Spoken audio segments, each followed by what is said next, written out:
11시 18분 지나고 있습니다. 투자의 오해와 진실 가기 전에 지수를 한번 체크를 해야겠습니다. 예, 코스피는 오늘 10포인트 상승 출발했는데요. 지금 거의 뭐 약보합, 강보합으로 오가면서 상승폭을 반납을 했고요. 주말이라 그런가요? 좀 차익 실현하고 싶은 코스닥은 오히려 0.7% 상승 출발했는데 1.2%입니다. 시장이 극명하죠? 네. 지수는 좀 늘리는데 개별 종목적으로 해서 코스닥이 대단히 강한 모양새입니다. 금요일 투자의 오해와 진실 한 주간의 시장 흐름들 정리해보고요. 맥을 잡고 또 다음 주를 전략을 세웁니다.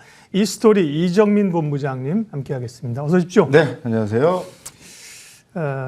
그냥 돌발 질문을 하려고 그랬더니만 첫 번째 주제가 3월 전망이어서요. 바로 와도 될 것 같습니다. 주제 한번 보여주십시오. 오늘 저희 오해와 진실 첫 번째 주제는 3월에도 박스피 그러나 미국의 긴축으로는 과도하니 매수로 대응하는 것이 좋겠다. 이런 증권사들의 의견이 대다수인데 동의하십니까? 반대하십니까? 네, 동의하고 있습니다. 네, 강세론자가 동의하시겠지만 반대하시겠어요? 근데 한편으로는 좀 불안하기도 합니다. 모두가 또 갑자기 긍정론으로 바뀌기 시작하면 저는 또 좀 조심해야 된다라는 또 지론을 갖고 있어서 인정은 하지만 만약에 돌발 변수가 생겨서 시장에 좀 변동성이 생긴다라면 리스크 관리도 좀 괜찮지 않겠는가. 그러나 기본 뼈대는 상방에다 두고 포트를 운영하시는 것이 저는 좋아 보입니다. 네, 모두 다 좋다는 건 아닌 것 같고요. 미국은 사실은 부정적인 지금 전망들이 굉장히 많잖아요. 그렇죠? 국내 증시는 밀리면 사자라는 분위기, 국내 전략가들의 시각은 그런 거고요. 그러면 이제 지수가 뻗어가려면 혹은 그러면 기본적으로는 이렇게 박스권 제한적인 움직임을 보인다고 보시는 건지. 그럼 지수 밴드 질문이 있는데 3월은 그러면 어느 정도 폭을 가지고 얘기해야 될까? 먼저 좀 얘기하죠. 저는 일단은 2,500을 못 넘는다는 또 시장 견해들이 굉장히 많은데 3월 달에는 돌파 가능성을 좀 염두에 두고 있고요. 돌파했을 때 코스피 지수가 몇 가지 가느냐는 제가 맞출 수가 없습니다. 그렇죠. 그러나 제가 어차피 틀릴 거기 때문에 예상을 해보자라면 보통 증권사 쪽에서도 뭐 2,550, 뭐 600의 의견이 다양하더라고요. 저는 2,700을 그냥 약간 수정해서 2,640 정도를 보겠고요. 지수가 2,640을 가든 못 가든 간에 분명히 코스피 내에서도 저는 주도주들의 흐름들이 연계될 거라고 보고 있고 여기서 중요한 게 있습니다. 우리가 1월 고용지표가 생각보다 굉장히 높게 나왔었지 않습니까? 근데 다음 주에 2월 고용지표가 나오는데 처음에는 1월 고용지표가 빵 하고 올라오니까 이거 뭐지 하고 굉장히 불안해 떨어지면은 알고 보니까 계절적 변수, 계절적 조정 이슈가 1월 달에 고용지표를 늘렸다라는 이슈가 좀 생겼습니다. 근데 이것이 맞다라면 2월 달에는 급격히 조정하는 조정세가 들어가는 고용지표가 발표될 거거든요. 저는 여기에 무게중심을 두고 있고 1월 대비 급격히 조정이 나오는 고용지표가 발표될 거다. 그러면 개인적인 소견으로는 2월 달 이 시그널이 맞아 떨어진 다음 주에 보면 3월에 랠리가 한번 터질 가능성이 매우 높다라고 보고 있고 그 랠리가 적중이 된다라면 2,640을 제가 목표로 제시하고 있지만 종목별로는 크게는 20, 또 많게는 30%의 또 급등 랠리가 터지는 종목군들이 코스피에서도 터질 것이다 보고 있습니다. 다음 주 금요일엔 미국의 고용 보고서고요. 그 다음 주 화요일 14일 날 이제 소비자 물가 지수가 나오는데요. 보통은 뭐 2,500을 넘길 수 있을까 이렇게 얘기하고 있는데 2,600도 넘어서 2,640까지 갈 수 있다. 그렇게 가면 이제 특집 방송 한번 해야 되는 거고요. 3월에. 못 가면 그냥 정규 방송으로 우리가 쭉 하면 되는 건데요. 사실은 이제 하단에 대한 게 좀 불안한 건데 하단은 그러면 많이 전처럼 밀릴 가능성은 없다고 보세요? 저는 전혀 밀리는 것에 대해서는 걱정하지 마시고요. 밀린다라는 논조를 어디다 붙이셔야 되냐면 이미 올라갔던 종목이 밀릴 수는 있죠. 많이 올랐기 때문에 그것에 대한 리스크 관리하셔야지 지수가 밀린다 쪽에는 전혀 포커스를 맞추지 않으셨으면 좋겠고 그 근간 명분은 뭐냐면 외국인들이 작년 6월 달부터 지금까지의 매수 기조 총 누적액을 보면 17조 원입니다. 물론 최근에 환율이 반등이 나오면서 외국인들 매수세가 좀 주춤거리는 것은 사실이지만 그 매수됐던 물량 17조 원은 그대로 시장에 가지고 있습니다. 이들의 물량들이 뒷받침되고 있는 한 시장 크게 밀릴 것 같지가 않고요. 예. 반대로 매도 물량이 쏟아진다라면 문제가 되겠지만 아직까지 그러한 시그널은 보이고 있지가 않고 있습니다. 그 얘기 이어서 좀 하죠. 단기적으로는 이제 환율과 외국인이 조금 고심되는 변수이거든요. 환율 한번 보이실래요? 오늘 환율 많이 떨어지는데요. 15원이 하락하면서 1,300원까지 급격히 올랐다. 이번에 1,300한 20원 중반까지 갔었죠. 예. 30 못 갔던 것 같고요. 오늘 많이 떨어지는데 그에 따른 외국인들. 그러면 환율과 외국인 전망은 외국인은 적어도 매도세는 아니다. 다시 이제 사려는 정비 단계? 네. 근데 오늘 이 상황이 저도 좀 며칠 동안 동향을 보면서 분석을 해야 되는데 어제 미 국채 10년물 금리, 2년물 금리가 치고 올라갔고 강달러가 유지됐음에도 불구하고 지금 환율이 반대로 꺾인다라는 거는 시장에서 우리가 뻔히 알고 있는 스탠스들을 받아들이지 않고 있다라는 어떤 증거 자료라고 보고 있습니다. 그러니까 예컨대 금리 인상 기조가 계속해서 말이 나오고 있지만 실질적으로 주가의 강세 흐름이 연결되는 것과 같은 이치라고 보여지고 있고요.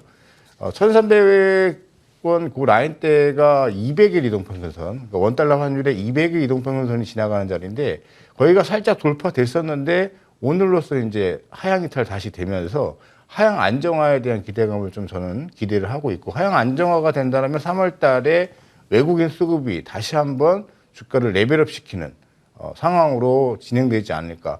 미국의 고용지표가 시장에 좋은 밸런스를 맞춰주고 양회도 좋은 결과가 나온다면 시장은 더 우리가 생각했던 것보다 더 급격한 상승이 나올 수도 있다는 것을 말씀을 드리고 싶습니다. 네, 3월 시장 전망부터 했고요. 투자의 오해와 진실 두 번째 시장의 관심사항을 보겠습니다. 두 번째는요. 중국 얘기군요. 2월 제조업 PMI 이제 어제 우리가 본 거죠. 전날 봤었고요. 2월 제조업 PMI가 11년 만에 최고치를 기록했다. 중국의 리오프닝에 대한 기대감. 이번 주에 이제 큰 이슈라 뽑아본 건데 이미 뭐 작년부터 얘기하기를 2023년에는 중국을 간과하게 되면 수익률이 차이가 날 것이다. 얘기를 많이 하셨잖아요. 그죠? 그게 이제 점진적으로 녹아들고 있는 건데요. 중국 경기가 일단 PMI가 굉장히 좋게 나온 걸 보고 고무가 돼 있습니다. 현재 상황을 어떻게 보세요? 저는 경기 회복의 단초가 열린 것이다라고 저는 판단하고 있고 물론 미국과 중국의 정쟁이 계속 있습니다. 근데 그게 과거에서부터도 계속 있었던 변화들이고 그것이 화해 모드로 가고 있지는 않지만 저는 겉모습은 막 그렇게 두 국가 간의 싸움이 있는 듯한 모습이지만 물 아래로 쪽으로는 활발하게 교역을 서로 하는 국가들이다. 그래서 저는 그렇기 때문에 제재를 한다, 무엇을 한다라고 발표가 나오더라도 이러한 PMI가 11년 만에 최고치가 나오는 것이다라고 저는 말씀드리고 싶고 여기서 중요한 대목은 미국의 PMI는 4개월 연속 하락이에요. 그러니까 이것은 무엇을 뜻하냐면은 미국 경기를 보는 게 아니라 중국 경기의 엔진 가동을 계속해서 주목해야 된다라는 명분이 맞아 떨어진 것도 맞지만 계속 그 명분이 투영되고 있다. 그래서 중국의 양회 이후에 중국 흐름이 무엇보다도 중요해진 시점이다. 강조드리고 싶습니다. 네. 그러게요. 이제 두 개의 회의, 양회가 이번 주말에 차례대로 열리게 되는데요. 뭘까요? 이제 우리 사실은 양회에서 무슨 얘기하고 누가 선임되고 이런 것보다 투자자들은 이제 어느 쪽에 정책에 포커스를 주겠느냐, 무슨 얘기를 하느냐, 어떤 섹터가 가겠느냐 하는 거잖아요. 네. 어떤 점을 좀 주목해 볼까요? 중국 내에서 좀 조사를 해봤더니 우리가 예상했던 것은 소매 쪽 투자를 좀 증가할 것으로 생각을 많이 했잖아요.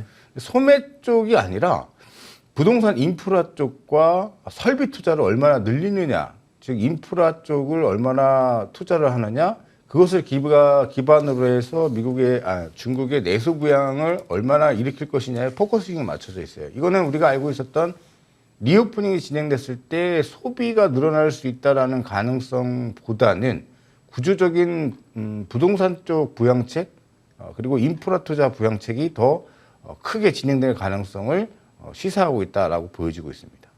네.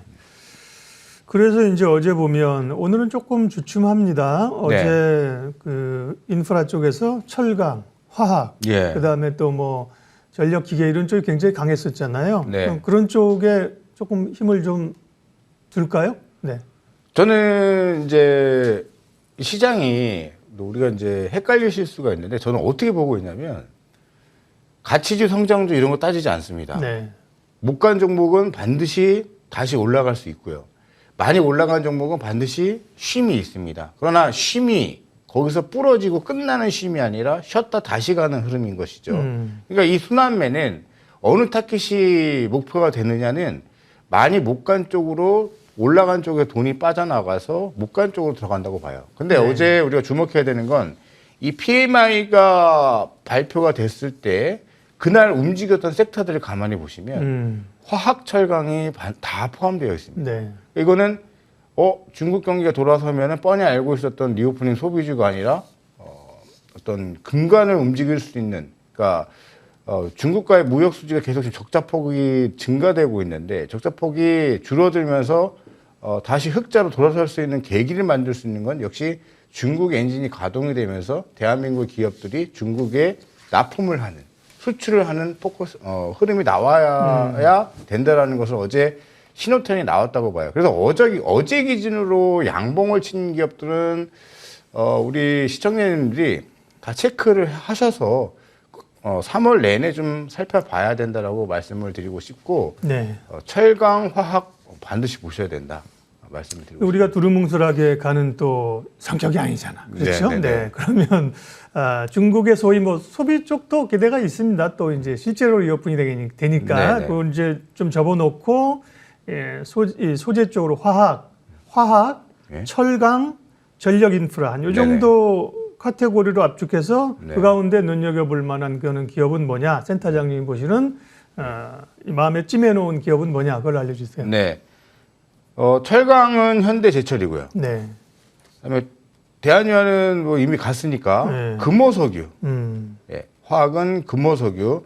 근데 오늘 보시면 SKC가 2차 전지 쪽으로 연결되어 있지만 기본은 화학입니다. 네. 이틀 연속 급등이 나왔죠. 네. 많이 빠져 있었기 때문에 나타난 현상인데 이미 자리를 잡고 있는 쪽은 대한유화, 금호석유, 롯데케미칼, 효성 TNC 이렇게 이제 나옵니다. 저번에도 네. 효성 TNC 언급을 드렸으니까 금호석유가 못 갈 줄 알았으나 가치 대비 저평가가 이제 풀리면서 또 추세적인 상승으로 돌아서려는 모습으로 전개가 되고 있다. 이 뜻은 은봉시 조용히 분할 매수를 해주시면 저는 너무나 좋을 것 같고요.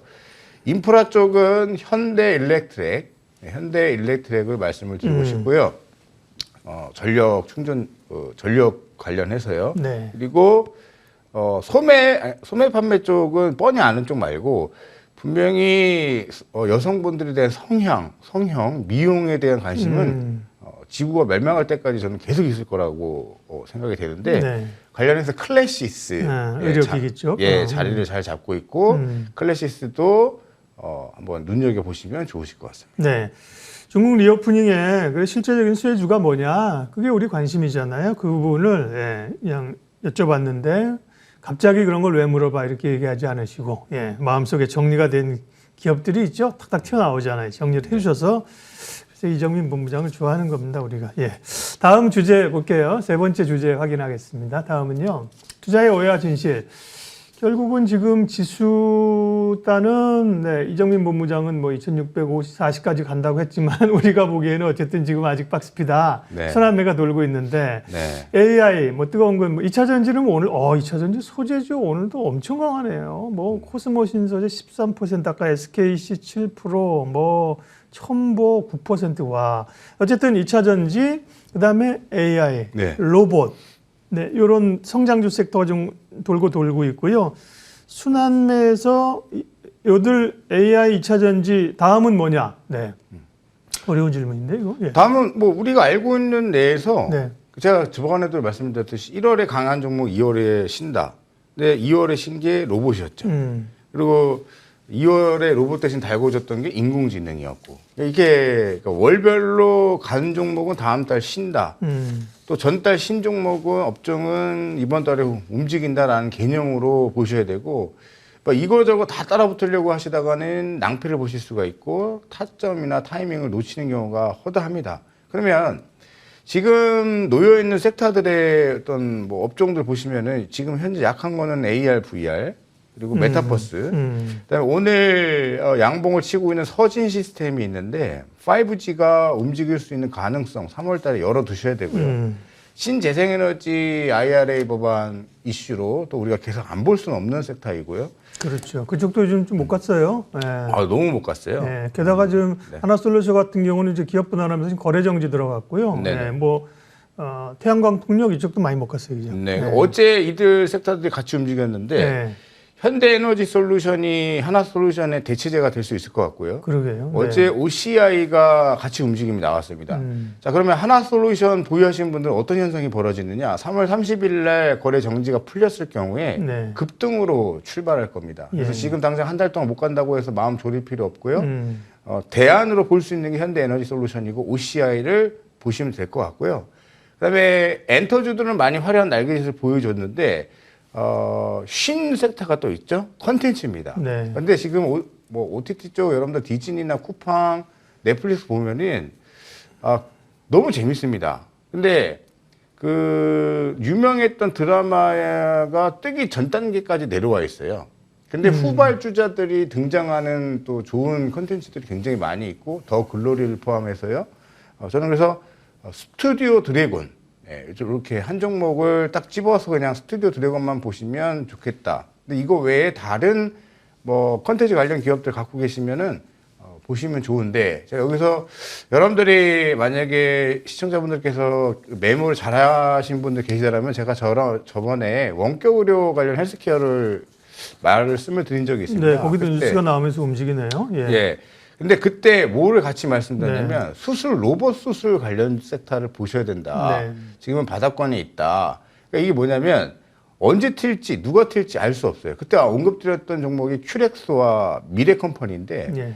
언제 튈지 모르게 순식간에 그냥 50% 60% 날아가 버립니다. 지금 시장이 그런 시장이고 즉 내가 갖고 있는 종목이 답답하시게 느끼시더라도 내순번이 오는 종목이 그달의 대장주 선도주가 될 수 있다라는 생각을 갖고 계셔야 됩니다. 즉 지금 못 간 종목 내 종목을 팔아가지고 이미 달궈질 대로 달궈져 있는 인공지능으로 간다거나 지금 소재 쪽 급등 나오고 있는데 그쪽으로 따라 붙기를 하신다거나 이건 전 맞지 않다. 그러면 2차 전지 쪽에서 보실 때 제일 중요한 게 있습니다. 2차 전지 그러면 끝난 것이냐? 끝난 건 아니에요. 2차 전지 전체 섹터 내에서도 후발주자로 움직이고 있는 섹터들이 있죠. 대표적으로. 근데 오늘 네. 이제 최근에 이번 주 조금 너무 과한 거 아니에요? 단기적으로 2차 전지 쪽이 소재나? 과하죠. 그러니까요. 근데 이제 출발하는 후성, 예. 첨보, 그 가운데서 예, 이런 쪽은 또 살아 있는 것이고 상신 EDP는 이제 매물 박스권을 완전히 돌파를 해버렸죠. 그러니까 지금 에코프로 BM, LNF 중심으로 해서 코스모화학, 코스모신소재, 이수화학 등 네. 폐배터리 관심으로 해서 가고 있는데 그쪽을 따라붙기보다는 못 간 쪽을 보시는 게 좋지 않겠는가. 네, 보여지고 있습니다. 투자의 오해와 진실 그리고 전략과 종목. 네, 이 스토리 이정민 본부장님 함께했습니다. 고맙습니다. 네.